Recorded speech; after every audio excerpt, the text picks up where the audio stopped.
Welcome to Zero Hit Points. It's July 10th. I'm Ryan Miller and Matt. It's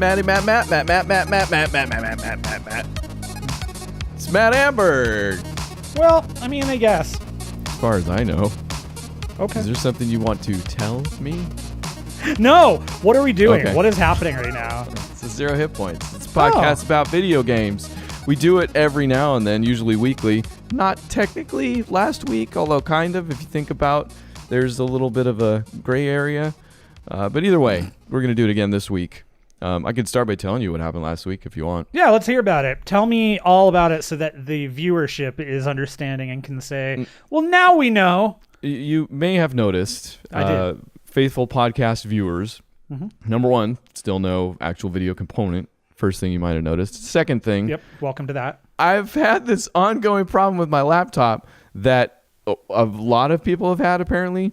In Apple's ever-going quest to make things thinner. And it's pointless, me being just an unapologetic to apologetic Apple fanboy as of late. The thin thing is stupid. Like, knock it off. Like, it was okay 2 years ago, 3, I don't know.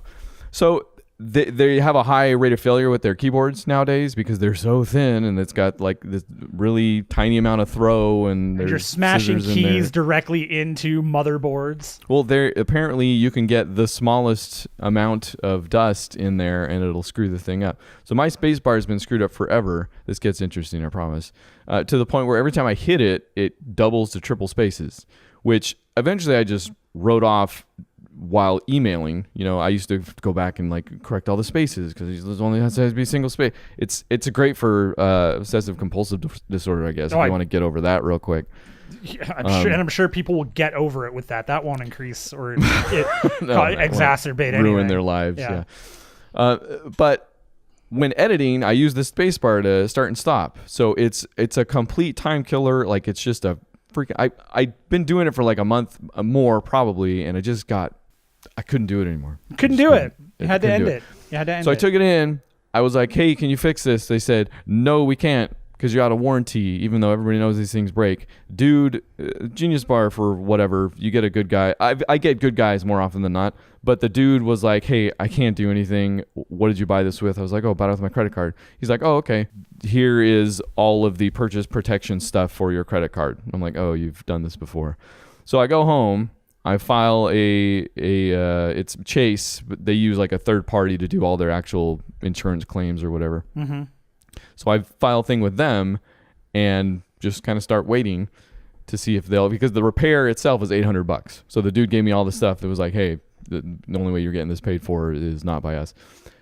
Days later, they come out with a freaking program. Finally, which Apple is pretty good about when they do screw up, even if it takes them longer than it should. But it takes typically every company longer than it should, you know?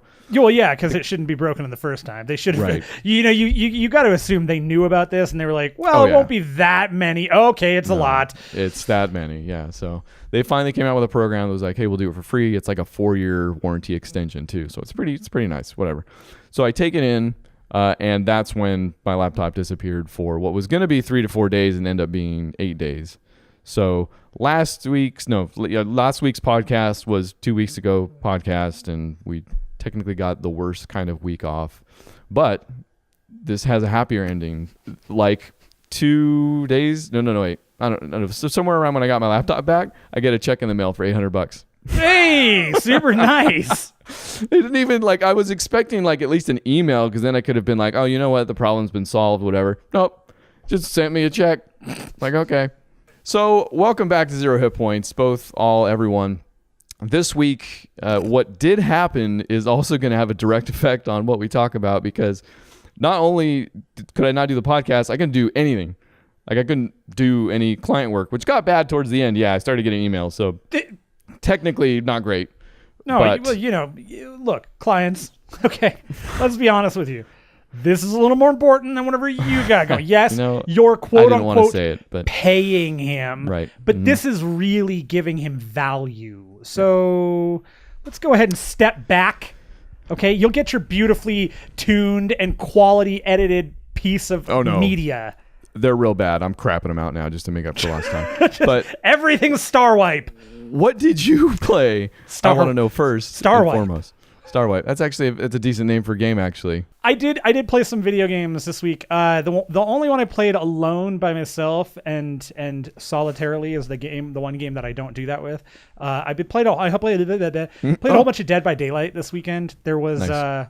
Double Blood Points weekend. It's just ending it ended on Monday late in the afternoon. Now, I feel like by this weekend you mean pretty regularly for weeks, if not months now, and you haven't really dove into it on the show. I haven't. No, I mean I've got. We talked about it a little bit, but my hourly count on it right now is like 15 in toto. Oh, really? Oh, okay. I guess felt like you had been into it more. I'm trying to get into part of it is that I'm finding in a surprising fashion that I'm more interested in. I'm playing Survivor a lot more than I am Killer.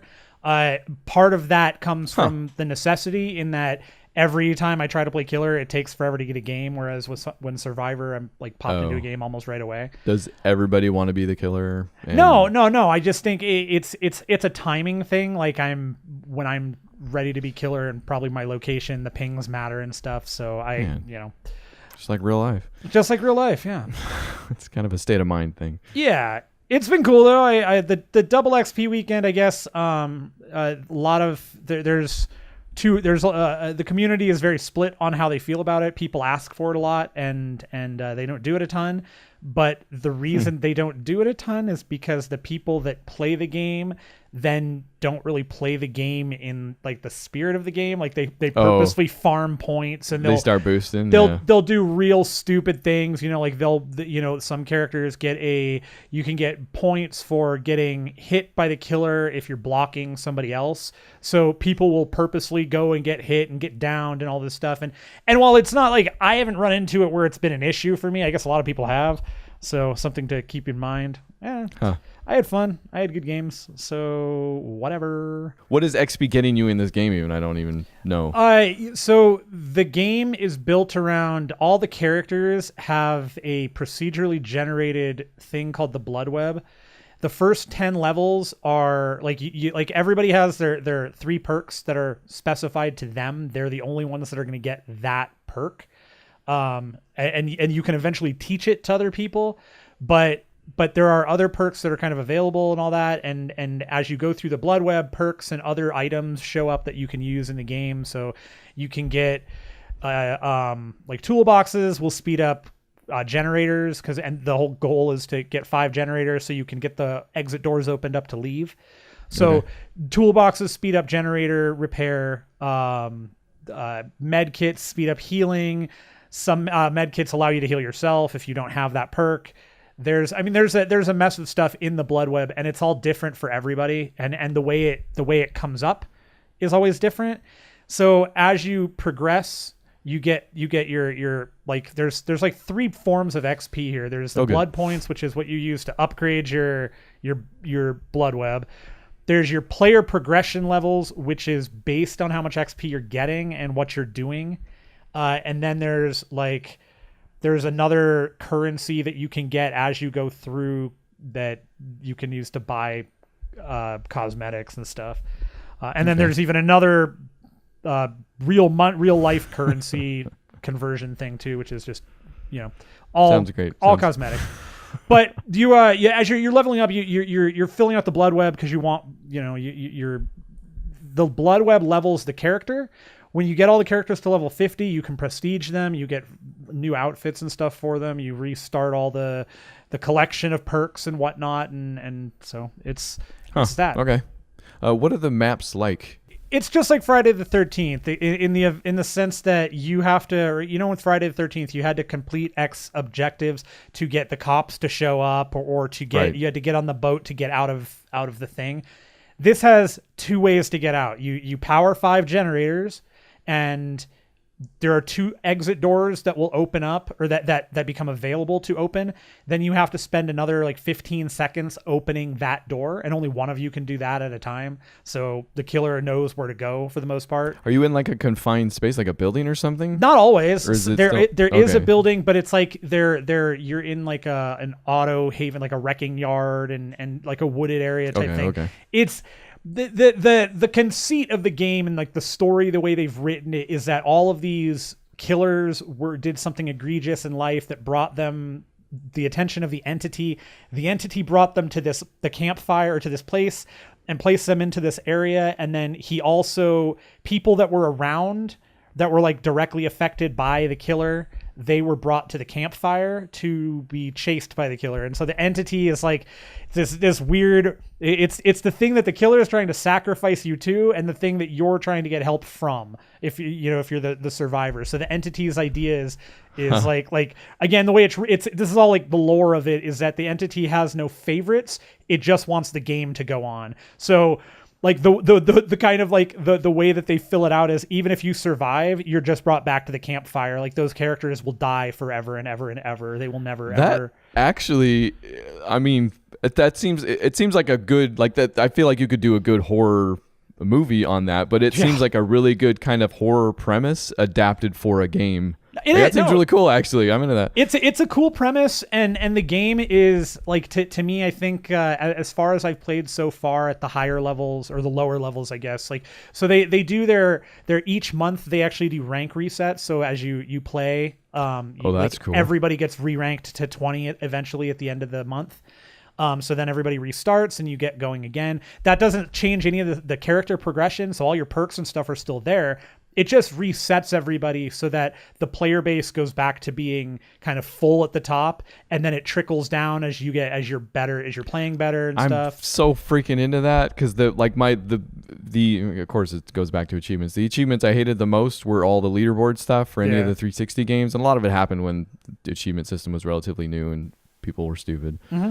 But yeah, they never reset the leaderboards on those things. Or no, wait, there was a leaderboard one for Burnout Revenge, I think, that they did reset every now and then. Who knows if they're still resetting it, but I actually made it onto that leaderboard because I named the title of my clip Naked Lady. Shot right to number 1. Very good. There is like, so the prestige thing I think is kind of probably the one set. I think there's achievements for that, for prestiging characters, which does mean you're going to grind probably more than if you're just trying to have fun and play the game, because you're really trying to get those levels. But outside of that, all the achievements are, I mean, there's a bunch that they look like they've got kind of that serious feel to them, like, man, 1,000 of those. And then you kind of play through the game and you realize, oh, it's really not that. Like hooking 1,000 people, putting people's up on the meat hooks, not actually being a hooker. Way ahead of you, man. Yeah. Let's go to California. Just check the highway. But you think, oh man, that's going to take forever. And it actually doesn't, because you oftentimes are not going one whole match without hooking somebody. You got to hook at least one match. You got to be a hooker. You're telling me, these are like Steam achievements, right? Yeah. Well, I'll just, they 1-to-1 for Xbox. Them anyways. Wait, they get Dead by Daylight's on Xbox? Yeah, no, I knew that. That's right. It is. It's cool, man. I like it. It's fun. The killer selection is fun. The survivors are actually really fun too, because the perks really do. There are some real differences you get with the characters. Like, they're not, while they all and the killers kind of are the same way. While they're all ostensibly the same thing, they each have kind of their own little thing to them that makes them different enough to where you never know what killer you're playing, but it makes it interesting to go, okay, I'm going to try this guy and see how I do with this person, or this girl's really good at this, so I'm going to try that. It's cool. You never know what killer you're playing? If you choose the killer, then yeah, if you're playing killer, but if you're a survivor, you don't know who the killer is until you're in the game. Okay. Oh, that's cool. And actually, they've got a ton of killers in there, right? They've got, because they keep doing all the guest ones too, like Texas Chainsaw. There's 12 of them. 12, yeah, okay. That's cool, man. That does sound like it's taking the Friday the 13th concept to the next level, but I guess that was the whole, like, Dead by Daylight was out and doing stuff. I mean, it's definitely got that. It's got its quirks. There are things to it, like every game, but as far as things like this, like I'm real pleased with it. I really, really enjoy it. And I actually made a post on the tweeter sphere here, and guys, gals, viewers, send back feedback. I'd love to hear this. Thinking about kind of focusing on stuff like that, like on the Dead by Daylights, on games like State of Decay, more horror fare, because it is stuff that I really more prefer in general. Like, that's, so thinking of making that your streaming niche. Yeah, maybe. trying to figure that all out still, and I'd like to engage in something sooner than later. And tell this man what you think. Yeah, Get engaged to him. And speaking of getting engaged in State of Decay 2, we played State of Decay 2 together. I do not believe we got. All I know is that I joined your game. You did. We fought some zombies. We snuck around. We found some different types of zombies. There's a fat one. There's a big one. Yeah. Bigger than a fat one. Don't like the big one or the fat one, really. We did not fight the big fat one. The juggernaut. That's a good game. That's a well-made, like, I think I understand what they're going for. And I don't want to take away your thunder here. Were you starting with something here? No. Because you've been playing it for a while now, at the very least. 15 hours, but you've got probably 8 or so. Okay. So I've only done the intro, and then I just kept trying to get back to it. You thought maybe I should do some more before we multiplayered, and it just didn't happen, which is going to be twice as sad when I get to the games I did play. But yeah, it's a well-made game. I see why people like it for sure. Yeah, I really liked it as a two-player game. There's a stress relief having the second person there, even though it's my community that's still being ruined by my own decisions. Me? No. Yeah, no, I'm the one making the decisions because you're tethered to me, man. So it's cool. I really enjoy that game as a multiplayer game. And I really like that. Again, I think my biggest thing with this, going back, and I think I mentioned this earlier, is the lack of tutorialization for a lot of what they're asking you to do. Like, it's not as intuitive as maybe they think it is. There are like, and the example I keep coming back to, because it makes sense, but I have not seen anything that allows this to make sense to me, is that the people in my community right now are complaining about water. They're like, we more water would be great. We could use water to make the garden work. Where do I get this water from that isn't like in a jug or something? Because I think you can get water jugs, but there's like, I don't know. Is that another building, like the ones that we cleared out and then they gave you bonuses? Haven't seen one that gives water bonus. That's true, actually, because a lot of the game is foraging. Like, you go through different locations, and you were knowing how to turn them into parts of your community and stuff like that. All I get to do is search. Yeah, is search them. And you're right. I never found, like, I searched 10 or so things, and water was never part of the materials that popped up. So I wonder. And it's definitely a thing in the game. They mention it, and I've even Googled around a little bit, and it's not really clear. Like, you have to build a still. Okay, so I was like, okay, so how do I build a still? Oh, you do it with this. Well, and this goes back to like and then another part that kind of goes back to the how do you build a still thing is you can repair weapons. You have all these parts to repair weapons. It says this thing allows you to repair weapons. Where do I repair them? Like the little shop, the little square that's out there says it's a bonus. You can do it. I can't figure out how to do it. Do I need somebody that knows how to do it? Because it doesn't tell you that. And if it did, like, I missed that, and they don't reiterate it. It's like, that's the other part of it is anything that was tutorialized. Like, if it's not use your radio for these things, or, hey, people might need your help, or your house, your community is getting loud. Like, that's great. How do I do it? It's anything that's tutorialized is a picture or like a series of 3 pictures with some words underneath it. There's no like initial mission that's like, this is how you construct a thing, and now you're out in the world. You're just out in the world, which, kind of fits. Definitely. The feeling I got from this thing, for my limited time at least, was that it's probably not actually a survival game. I guess that's a different genre, but it seems very much about survival. Like, you're meant to sneak around for a long time. Resources are limited. It's not a, go attack a horde head on, and which we did do a couple times, but it's hairy. Like, it's not something. And in the times we did do that, we also bowled through a whole bunch of them with a car. Yeah, that's true. Because that is one way to take on a horde. Because the doors are really, really useful. Oh man, it's the best part of the game. You open a door while you're driving. You can, and it's not just because you can open it up and hit a zombie. Like, that's a beautiful touch. Like, whoever thought of that was like, hey, maybe we should make it so they can open the doors and they can door zombies as they run. Excellent. Like, smart person. It's the fact that it opens and closes like in such a perfunctory way. Like, and it's so quick too. It's like, I can't even. It needs to be experienced. But yeah, you show me how to do that, and I'm like, oh man. So like the whole time we're driving, and mine's just like door. And I love that you don't just kill the zombies, you vaporize them. They like they just become absolute. There's nothing left. They just become like it's Doctor. You are Dr. Manhattan. you just that's it. Oh, it was very man. Yeah, good. It's fun. It's a fun game. I like the game a lot. I think it's got a lot of stuff going for it. And I mentioned this before too. It's a game that you are not supposed to be able to do everything. And I look at this and I constantly have that like back and forth in my head of, am I making the right decision? Because universally in games like this, I do not. You're not. No, I can help you out. It's the hey, am I making the right decision building this XCOM base? The entire world has been destroyed. Thanks, Commander. It's am I making the less wrong decision? Right. And no, you're not still. Good. State of Decay 2. Hey, if anybody wants to play it, let me know. I'd love to play with you. Yeah, I'll still hop in if you ever want to invite me. I never do. I don't know if I'll ever boot this up on my own.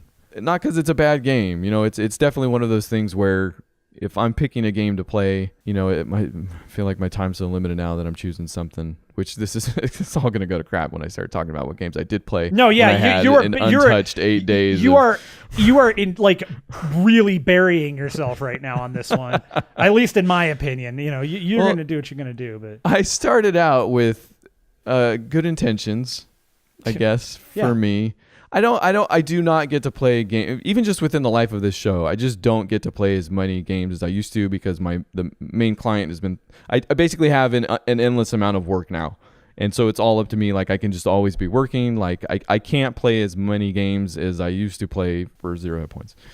So it leads to me doing much more of what I want to do. So basically, I have this has created is a bunch of unfinished games, which I'm not a fan of. You know, I like to play stuff till the end. I'm kind of a lapsed completionist, but it's still a something I like to do with the game. I like to experience everything. I like to get every achievement, whatever. So I thought I'd go back and do that with a bunch of games that have just been kind of hanging over my head for however long. Started out with Star Wars Battlefront 2. I feel like I should mention that just more by way of confession than anything, I think. No, don't. So this I'm not a priest, man. You're not going to absolve me? No! Man. So whatever. So I didn't finish that, so it doesn't matter anyways.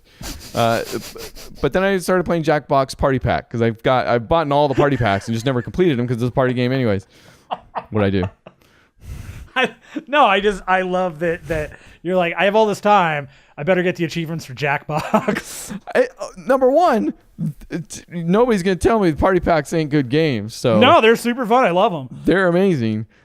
Maybe playing You Don't Know Jack by yourself for several hours is sillier. Okay. Sure. Okay. Now we have an actual discussion here because I had logged on earlier in the evening at one point and I was like, oh man, I got time. I'm going to play games. And then I saw you playing that and I went, oh, you know what? He's definitely with family right now because there's no way. I was like, okay, Candy, like I know the wife and kids are not. I was like, you must be with your parents or your brother or something, and you haven't. I've been extra alone. So I did not. I was like, oh, I'll just I'm not going to text him. I'll just leave him be because that's totally fine.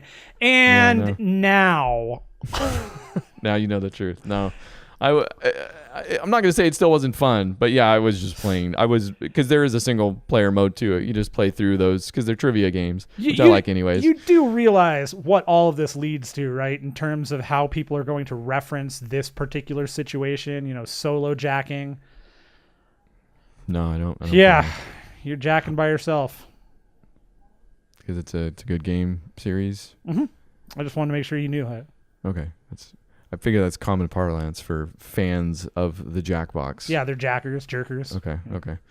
What was that last one? Nothing. Let's keep going. What else did you play? Jackbox Party Pack 2. Oh, good. And let me tell you, I played a bunch of games by myself to get achievements for a little bit. It was quicker this time. And then, boy, did I not know what I was in for and Adam, friend of the show, because I see he did all this himself at some point. I saw when I went to the internet to find out how to do such things. I saw comments from him about doing such things. But there's the fourth, fifth, sixth game in this pack is called Bomb Corporation, and it's basically an 8-bit funny, like it's the Jackbox humor, right? Which is good. I think it hits more often than not with all their stuff. Evan Jacover knows what he's doing. He does. That man is a saint. But Bomb Corp, man, as funny as it is, as much as I like the 8-bit style that they gave it to, good gosh. So it's kind of a takeoff on Keep Talking and Nobody Explodes. Mm-hmm. So it's a totally fun party game too. But there's 2 modes. One of them's called The Job, which is kind of the story mode, and one of them's just the party mode. Basically, you unlock stuff in the party mode by playing through stuff in the job mode. The different types of bombs, because it's at an office space where everything explodes. So you are disarming some bombs that are left around this office space, but you're also disarming coffee or making coffee from a coffee machine that will explode if you don't do it right. Fax machine, same thing. You have to press buttons in a certain order. So it's got all that stuff, and depending on how many people you're playing with, it puts the information in different areas. You know, everybody's playing with their phones on this stuff. Mm-hmm. So have you ever done this? I know you have the Party Pack too. I've never done that game, no. Done this one? Okay, yeah. Yeah, that's one of the ones that we've never done. It's fun. It's really good. It's got kind of a Space Team vibe to it also, if you ever played that. No. Have you ever played Space Team? No. Good gosh, play Space Team. Yeah, I recognize. I've seen videos of. I know what it is. Okay. I'll never play it. It's never happening ever. Well, so you go into the job and you're going through days, and the last achievement is to get to day 15, which is also the end of the story mode. So you're going through doing certain things. There's different characters. Again, I like the humor. It's funny, some of the stuff they do with it. But man, like you have to go through like 5 to 7 different phases of bombs. You're doing bombs, you're doing key codes, you're doing different stuff. You know? Yeah. And if you fail at any point, it's right back to the beginning of that day. So you can save progress. Like once you get to the end of the day, you can start from that day. But if you fail like on the last thing on that day, you have to redo the whole thing over again, which I hate. Well, to be fair, you are blowing yourself up and destroying everything you've ever known. Well, that part's great. I love that part. Well, I mean, you can't have it both ways, Ryan. Boy, could I not. Because I think, and when I went to look this stuff up online, man, it was people just hated this thing. And I think I figured out that when you're trying to kind of grind it out, yeah, you're going to end up hating that thing. Sure. So I kind of set a pace for myself where I was like, all right, I'll do 1 day a day or so, or I'll do 1 day and then I'll keep going. And if I fail, that's whatever, because I'm just going to get 1 day a day type thing. Sure. So I started doing it that way. I got a few days out of the way, and it was actually going pretty good. And like, I actually got into it. Like it's pretty cool. Like I said, the humor and the story, everything, like totally recommend it. Just don't do it for an extended period of time, because then you hate it and it's the worst thing. And boy, did I get upset. So that's fair. Yeah, I mean you'll get that way with any game. I know I have. I get that with every game. Because you're so close, and some of the clues are I mean, they're meant to trick you, but there was one that was like, add this amount of stuff to the coffee maker. It's such and such more than the minimum amount. And then there's another one that tells you if you put 2 or less, it will explode. So you think the minimum amount is 3, but it's not. The minimum amount is 0, because that's the least you can put in it. So yeah, that made me angry. That's funny. Anyways, done. Jackbox 1, Jackbox 2, done. Then I went to Goat Simulator. There was one more DLC pack I hadn't done yet, was the Waste of Space DLC, and I actually sent you a short clip from that DLC. I saw that.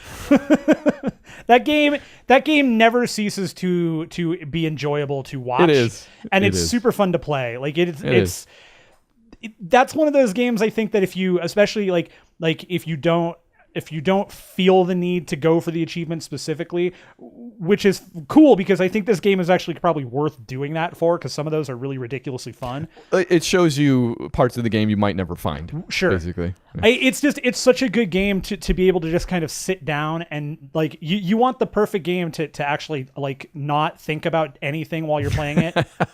There you go. Just noodle around, man. That world is for it. And it's maybe the grandfather of simulator games in that way. It's that thing. There's a ton of them now, you know. Yeah. They're popular streamers. Yeah, but yeah, this one continues to be funny. And in that way that I feel like this humor should get old, and probably does. I guess maybe if I was marathoning this whole thing, I'd be like, I get it. But it doesn't. Yeah, especially because they're lambasting. Sure. Both I work. haven't eaten yet. the Based whatever in thing they're Lamb. taking on. So this had like Star Wars jokes in it. The one I sent you was you can headbutt a porta potty and it spins around for a while and then disappears and it says Turtis. You're like, sweet. So it's fun. Definitely had some fun. Turtis. Done. Also done. All right. Rock Band 4. Turns out, last achievement I've had on that thing hanging over my head for a bit. I don't know why I keep saying hanging over my head. Because they're hanging over your Glimpse into my psyche. It was the hit level 50 because with I think Rivals, maybe before, I can't remember, one of the updates they released an actual leveling system, which is just, it's as simple as could be. You play, you earn XP, your level goes up. Yeah. I had kind of fallen off because it took so long to, like, you don't get a ton of XP for playing a single song. I didn't realize that with the Rivals comes, I knew this part, with Rivals comes like 3 songs a session, and it's broken up into seasons. I forget. I think the sessions used to be weekly, but the next one hasn't started yet. But you can play those songs and you set high scores, and then it's put up against a leaderboard of all these different clans, essentially. And I'm in one with Adam, so we were kind of going back and forth and doing some stuff. Got those achievements. All that was left with the level thing. I didn't realize that you could go into those challenges and hit play songs, because in addition to the 3 spotlight songs, there are other songs that are part of the challenge that you'll contribute XP by playing. And it's usually a theme, like sometimes it's like the sun, and it's all songs that mention the sun, or bands that mention the sun in some way. I didn't realize you could hit X, and it'll give you all the songs in your library that are under that thing. So you're getting extra XP for playing those songs that are part of the challenge. So I'm an idiot. I just didn't know that existed. So I did that and started going a bunch faster, and I set kind of the same goal. I was like, I'll do a level a day. So I've been doing that, and I finished that up yesterday as well. Got level 50. So Rock Band 4. Rocked and rolled. Your questions have been answered.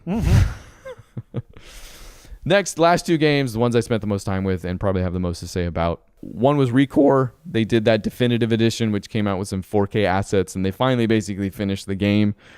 I think I must have talked about when I played this thing initially that the game just straight up wasn't finished. It was a budget price title, so I still think it was well worth the money. It's not a AAA game, it's got some rough edges, and we talked about this. It's one of my favorite rough edge games in a long time. Like I still think it's worth playing. It's totally cool. But it was unfinished, like unabashedly unfinished. You could get to the area that was unfinished and not go into it, even though you could see the collectibles, because you didn't even have like the 4th or 5th, I forget, robot that you needed to, because the way that game works is you get robots that let you traverse certain areas. It's Zelda. It's an adventure game. The robots are things that let you move on to the next level type thing, like Zelda when you get a weapon that'll let you do the next dungeon or so. There's dungeons in this game, and you do them. Each dungeon has a time trial and specific goals. You're looking for switches or a yellow key. It's super fun. I enjoyed every single dungeon and figuring out the puzzles there and stuff like that. The definitive edition opens up that final area, gives you the final robot, and also does something to one of the old maps, which one of the old maps was called Shifting Sands, but it was just a normal map like the rest. Well, they introduced a storm system where if you see a storm's coming, you can kind of hang out. The first time it comes, it'll damage you. I think they smartly nerfed that from then on out, but you need to leave the area. But then when you come back, the map has been redone because the sand has shifted. Yeah, so it's like neat idea. Yeah, it's a progression, it's kind of a progression gateway if that's where you're going. Procedural. It becomes more of a procedural level, like the levels become more procedurally generated ish. And it's a cool idea on paper. Talk to me about a game where when it's this way you can do these certain things because different things open up, but there's a storm, you have to get out of it, but when you come back it's going to be different and you can do different things. It doesn't work so much when you've already completed the game 100% before it was finished. So. Yeah, that's what I was going to say. Like all of this sounds like it'd be really cool if you didn't already finish the game for 100 years ago. Like I can see it. Like the stuff they added, I'm like, I can see it completing the game, and I really wished I had maybe waited to do it. So I mean, if you haven't played it yet, it's no better time. But yeah, for me, it was more like I'd go there and the storm would come and it would open up all this new stuff and I would start doing the new stuff, but then the storm would come back. So I would leave and then it would go back to the old map where I've done everything. So I just have to sit there until the storm comes up again so I could get the stuff that I haven't done. Oh that's pass. It's kind of a bummer. But from the beginning, I bet that thing's even better. Yeah. Still a good game. Still recommend it. All right. Last thing I played. Last thing anybody should play, actually. Gears of War 4. And we've said enough. I won't rehash any of that. That game's not for me anymore. That franchise is largely not for me anymore. They've doubled down on the hardcore fans, which is great. I'm sure the hardcore fans are excited about that. There's a zillion achievements I'll never get and I don't want now. Which I don't know. I sometimes I take overall objective issue with games that say, "Hey, play this for 1,000 hours or more." Like it's hard for me to say, spend your time like this, but it's something about that still irks me. Like, for sure. And that's Gears of War in a nutshell. I mean, they are extreme in every sense. Extreme. So yeah, Gears is Gears. I will say, because some of the achievements I were going for were story-based and the other ones were actually versus-based, but they let you get them co-op versus AI, which is a mode that they put in, I think, just in this one so far. Like, you can play basically versus games with a team of your choosing against bots. Nice. Which, right up my alley, man. Like... Oh, yeah. was fine. So actually, there were moments during those where I was getting some of those achievements that I remembered why I liked Gears so much. And the story in Gears of War 4 is still a huge bummer. That thing just doesn't end. There's no end to it. No, it's... And whatever. It's your game now. I don't care about your story. If you don't want to tell it to me, that's fine. And a Horde is a complete disappointment what they did with all the microtransactions and the fortifications and stuff like that. Like, still stand by all that. But getting into the gameplay again, going for these achievements in this way. And actually there were some Horde achievements that were left over that were kind of like do a certain thing within a certain amount of levels or something like that. I don't know. Those ended up being fun too. Gave me a reason to go back and have fun with that mode.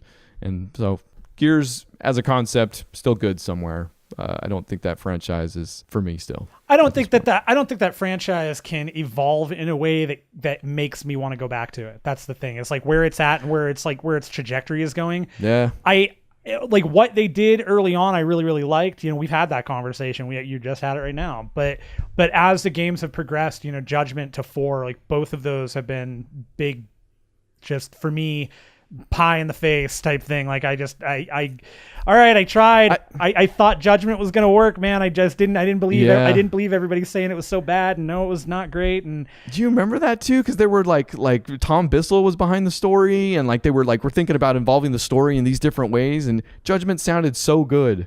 On paper. Well, and I love that they focused on the one guy. It wasn't focused on Marcus. Yeah, that was fine too. Like left field stuff. Yeah, because I just hate the game so much now. Baird.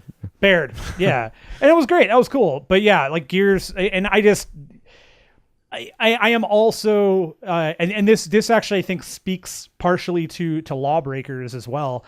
One of my issues I had with that game was, I'm also very over the aesthetic that they've built with those, like that coloring. Sure. And Cliff made those decisions early on, and early on in Gears, it was great. Like, I love that aesthetic. I love that look. As the games have progressed, I still think the games look beautiful, but aesthetically, it's still very much the same, and it's still very drab and dull. And I'm just like, and I think that to me, that feeling dragged into Lawbreakers from a visual perspective. And I mentioned that day one when we talked about it. I was like, man, this is an issue.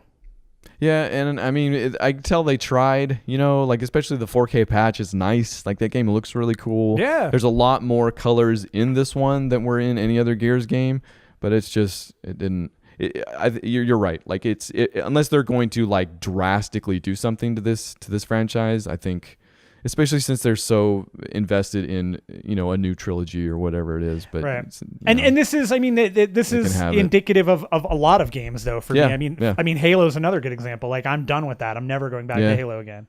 You know.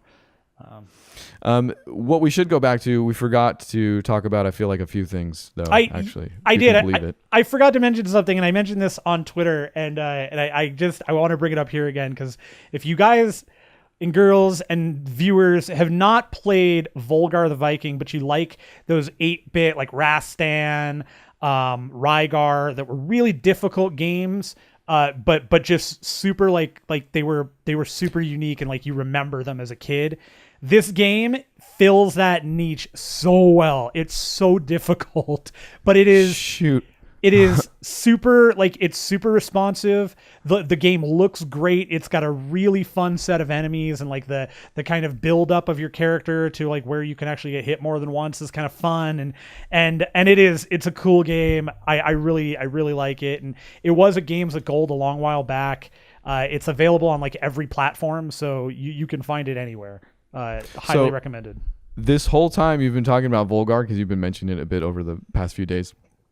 I thought you were talking about Recore. No, I love Recore. Good game. The original, not that crappy remake that they did in like the late 2000s that was on Xbox. Okay. All right.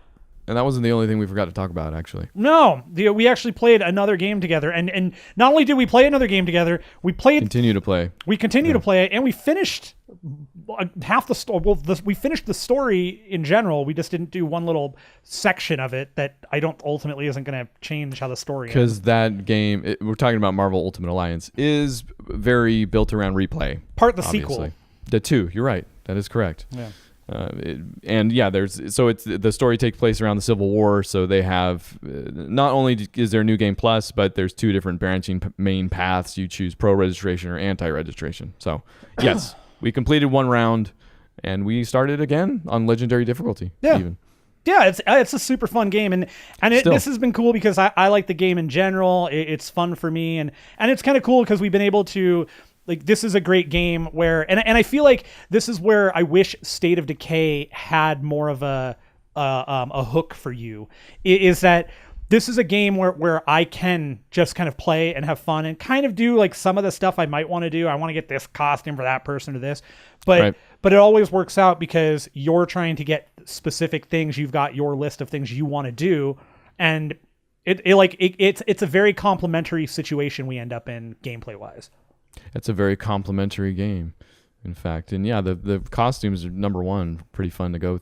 The ups and downs with unlocking new costumes is just so much fun. There have been a couple of downs.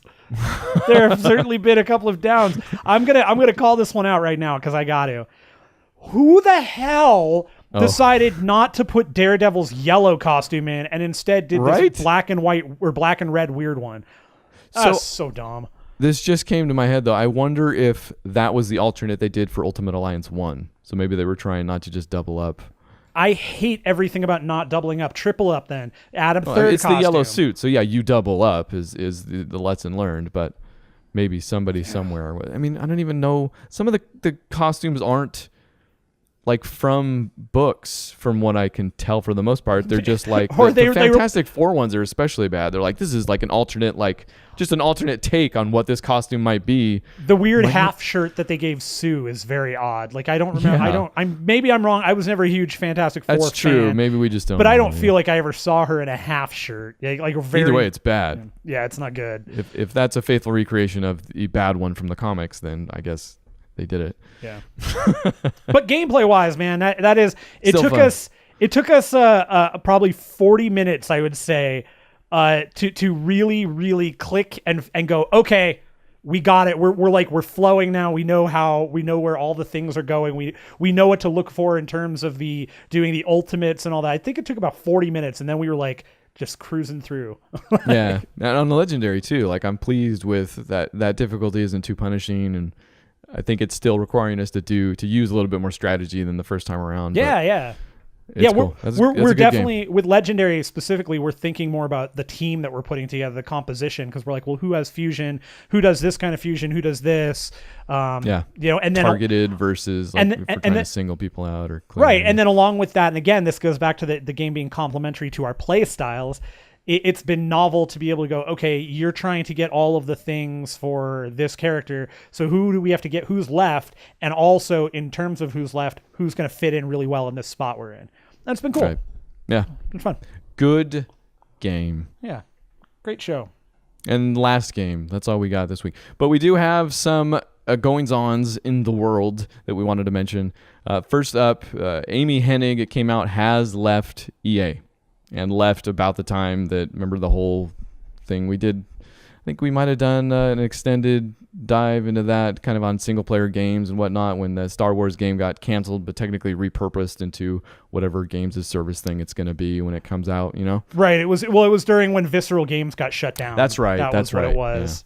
and that was she had joined Visceral in 2014, and then just last year, they in October they announced that they were shutting down Visceral. And then they pivoted the design of the game that she was working on, which was going to be an Amy Hennig special. You know, Right. this is Uncharted in Star Wars. Right. This is the woman who made probably Uncharted story work. And I don't know, that maybe is even a question. So they were going to give her a linear, straightforward narrative, like a good story from Star Wars perspective, and then they pivoted that to games as a service, open world crap that Amy Hennig, not doing it. She's not involved. She didn't want it. It doesn't give us the specifics, obviously. Like she didn't. It we says, don't know if she got out of there when this was happening or if they let her go. Right. It does say that she lit a fire in a small bin, tipped it over, and actually burned down an entire office, like section of the office. Yep. She's a firecracker. No. So they did give one statement, and I'm gonna read it to you. But I'm going to add something. Let's see if you can figure out what part I added. You ready? Okay. Quote, yes, Amy Hennig has moved on from Electronic Arts. Amy is an amazing storyteller, a crafter, and a creator. We don't employ those anymore. I'm going to go with the part where you said, because this is coming from EA, I'm gonna guess you're gonna. I'm gonna say Amy is an amazing storyteller is what EA did not say. That's Bingo. a lie. That is correct. Yeah. Yes, it's far too magnanimous. Absolutely, that's it. Far too magnanimous. Yes. Sorry, Amy Hennig. It has said that she's gone on to form her own small studio, and I think that's what we take away from this is that that's where these type of games are going. Right. The EAs of the world are going to work on their games as service and perfect that, and the story stuff is going to exist elsewhere from small studios. It seems like, for the most part. You do have like that. There is, and I won't get super into this, but I think that there's two sides to this too, right? There's it's disappointing that Amy Hennig, who has a track record of good quality game writing, game creation, isn't going to get to work or right now is no longer working on a franchise with the depth and the foothold that Star Wars has. That's that's such a deep place for somebody with her ability to mine information from and create this wonderful story that we've never seen before in that universe. And I totally believe that Amy Hennig could have done that. And that's not to say she can't take that exact story that she was writing and figure out another way to turn it into something. She probably can't. Right. But there's a little bit lost, right? When you have these incredible developers that have a vision, that have an ability to do something, and then they get they're forced to make a decision or take a leave or get whatever, and they don't get that opportunity again. So are we going to get to see Amy Hennig ever do anything with a massive franchise again, or is she going to end up building her own massive franchise with a tiny little studio? Who knows? Yeah, I mean, AAA games is a thing. There's good and bad, but in the end, a lot of us still love to play those huge kind of spectacle titles, and I don't think that's going to change anytime soon, even though the practices can be stupid and risk averse and whatever. We'll get too much of the same thing, even if we do like that thing every now and then. Right. But it's a bummer that Amy's not going to do that with Star Wars. I mean, look what she did with Uncharted. Like that's a well-worn story. Like Indiana Jones couldn't even put out a new Indiana Jones that everybody liked. And she reinvigorated that what would you call that genre, I guess. Yeah, I mean, she took that serial idea, like the idea that what Indiana Jones is based off of serial, and she was able to do everything that Lucas was able to do with. And Spielberg was able to do with Raiders of the Lost Ark, right? Right. Yeah. But yeah, in video games. So yeah, that's a bummer. Other thing I wanted to mention was this new endorsement system that Blizzard's done or is doing, or is it out in Overwatch? Yeah, this is out. Cool. It dropped June 26th. Okay, excellent. I love this idea, man. This is free. It seems so simple. And is this the first of its kind? I don't know. This is I feel like no, but I don't like. I know like Dead by Daylight, for example, has a at the end of the match, you can give people a thumbs up or a thumbs down. Oh, okay. I don't know if guess that's like true. There have been a lot of stuff like that. I don't know if that's like exactly what Blizzard is doing here with this endorsements thing. But well, it sounds more robust. Like they're building Yes. it into a system where you can see, that somebody's. I love it because it's just, and this is Blizzard and this is Overwatch for that matter. I mean, Overwatch is kind of the game that pioneered making everybody or highlighting everybody's contribution, even on a losing team type thing. Like giving you that little attaboy or whatever. And now we get a system that's not just, report player. It's, tell us if this guy's doing the opposite of that. Yeah, and so they list out things like you can endorse players that reach that do good things, and they list out things like notes calling out exhibiting good sportsmanship, being a good teammate, showing strong leadership, or exhibiting humility in victory and grace in defeat as endorsement worthy behavior. So it's cool. It's no, really cool. I always like these things. I think they're kind of cool. I think my hope would be, and this is something I haven't looked too deep into, is that it's not manipulated easily. That's the main thing is. Yeah, what do they do with this? What do they use it for, I guess, is a good question. Well, so that's the thing, is it is supposed to be visible, and you're supposed to be able to look at it and see what your teammates are like before you join a game or after you've joined a game. So on one hand, if the person's playing singles a whole lot, then sure, they're probably only going to get, but I'm not saying people are gonna... people are going to abuse it if they can. I'm just having a hard time thinking about how this gets abused. No, I don't know. They're not using it to influence like matchmaking or anything, right? Like nobody's going to give somebody a good review to troll. Like, I guess they could. That's Is there where a way you're to wrong. boost it? Maybe okay. Because you get guys like pick any jerk off that's sitting there playing this game on Reddit or on Twitch that has even a couple hundred people following them. They jerk off on Reddit and they do their thing, and then they get 150,000 endorsements, whatever. Okay. And so right. It's great. Now that person's always considered but. You've clued me into humanity yet again, Matt Hamburg. Yeah, I just refuse. Look, I can't ever look at things like this as it's going to work as the way they intended. I just see it falling apart. I don't know how yet, but it will. But it's a cool idea. It's still a cool idea. Yeah, definitely. Yeah, but we're going to stop that conversation right now. We're going to say, hey, head on over to 0HITPOINTS.com. We're there. Get on Twitter, 0_____. Nailed it. Bingo. Bingo. There we got it. Now you know how to get to us. Podcast at 0HITPOINTS.com. I am going to try and play some more Dead by Daylight this week. Probably some State of Decay. If you guys want to play, hit me up. I'd love to play. We got Steam action going on. Can do the Xbox. What about you? What are you thinking about playing this week? Anything? What am I? I just realized so I have people over this week, so the odds of me playing games are slim to none. Oh, cool. I'll take a week off then. Good. We don't want to get anything too crazy. Hey, next week, you're going to want to come back because we'll be here and you'll have nothing else to do. So listen to that. Check us out Thursday, Book Club for Movies. This week, the ever-present, ever-ominous, ever-incredible The Lost Boys. Check that out Thursday, bookclubformovies.com. If you did get last week's show on Near Dark, the conversation continues somewhat. So I suckered you into vampire flicks. 0HITPOINTS.com.